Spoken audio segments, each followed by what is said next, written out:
The C-segment hatchback category has been one of the most hotly contested parts of the new car market, mainly because it is so heavily populated. What hasn't helped is that a lot of people have started buying down into the B segment as the economic gloom deepens. The Volkswagen Golf has been one of the benchmarks of this category for 7 generations now, but the question is whether it can fend off the concerted efforts of the very latest Opel Astra.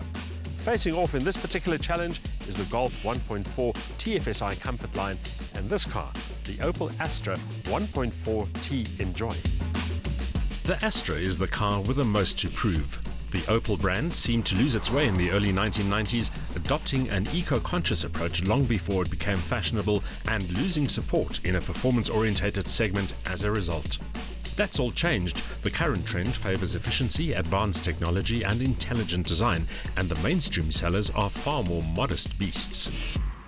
Not that any of these two cars looks entry-level. The Golf is instantly recognisable and distinctive with a sleekness that adds a certain measure of sophistication to the design. These alloy wheels and the comprehensive colour coding also contribute to the car's smartness. The Astra, on the other hand, has always suffered from a derivative, rather generic design, but this latest model tries very hard to establish a new and more exciting brand identity. The design is clean and uncluttered, with just enough edge to express a level of dynamism and athleticism.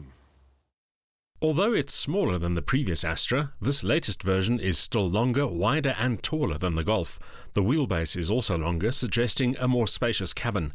The Golf might be slightly more compact, but it definitely has a bigger boot, and it also has a smaller turning circle, benefiting agility. Both cars are powered by small-capacity turbo engines.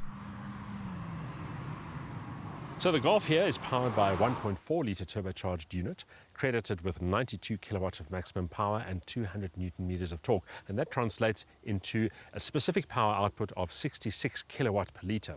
The Astra goes one step better. It too has a 1.4-litre engine, it too is turbocharged, but the power output here, 110 kilowatt, linked to 230 newton meters of torque, and that means that the specific power output is 79 kilowatt per litre. The Golf's 7-speed DSG dual-clutch transmission is a beaut, delivering smooth, seamless shifts. Shift paddles are provided as standard. The Astra's more conventional auto gearbox isn't nearly as tardy as expected, and frankly, it rivals the Golf's transmission for smoothness and refinement.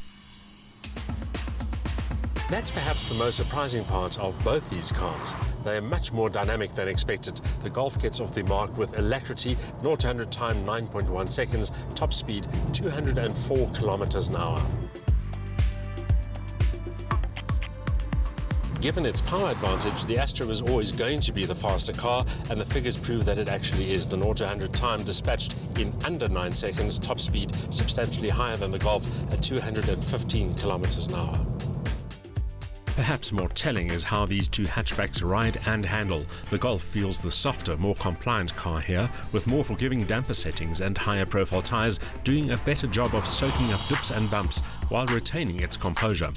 The Astra feels tauter and sportier, with a crisper steering and more direct chassis feedback. It's the more eager car and also more fun to drive. But that eagerness comes at a price. The ride is more uncompromising, and on poor surfaces, the Astra can feel a little unsettled. There's nothing low budget about the interiors of either of these two cars, and the Astra's execution is particularly attractive. Good ergonomics, very comfortable seating, and a dashboard that is busy but not to the extent that it becomes intimidating. The touchscreen, by the way, one of the very best in the business. Again, it's the Astra that creates the younger, fresher impression. Perhaps more importantly, it has a raft of driver assistance systems included as standard, and there's definitely more room for rear passengers than in the Golf.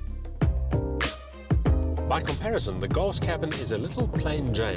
The ergonomics are absolutely exemplary and everything operates with an intuitive ease, but it looks a little bit bland and a little bit boring. On the other hand, though, quality is very much the overriding factor here. While the standard equipment list addresses most needs, it can't match the Astra as far as that array of driver assistance systems are concerned.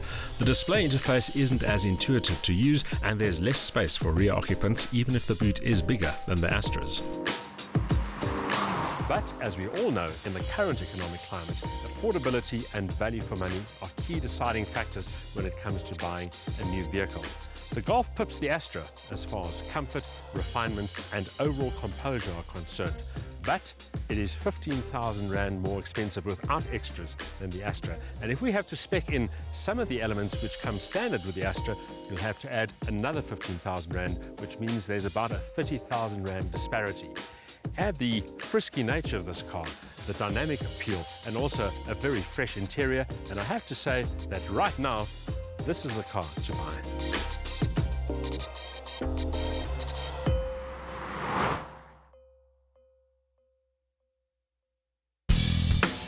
The Golf offers good urge and grunt from its 1400 turbo engine, and the dual-clutch gearbox works a treat. The ride is comfortable and composed, and the boot is ample too, but rear accommodation isn't as generous as the Astra, and it's pricey in relative terms too. The Astra's engine offers more power and more torque from the same engine capacity, and therefore it's sportier too, with ride and handling to match. It also has better rear legroom than the Golf, while value for money is the deciding factor here, but it lacks the Golf's refinement and all-round appeal.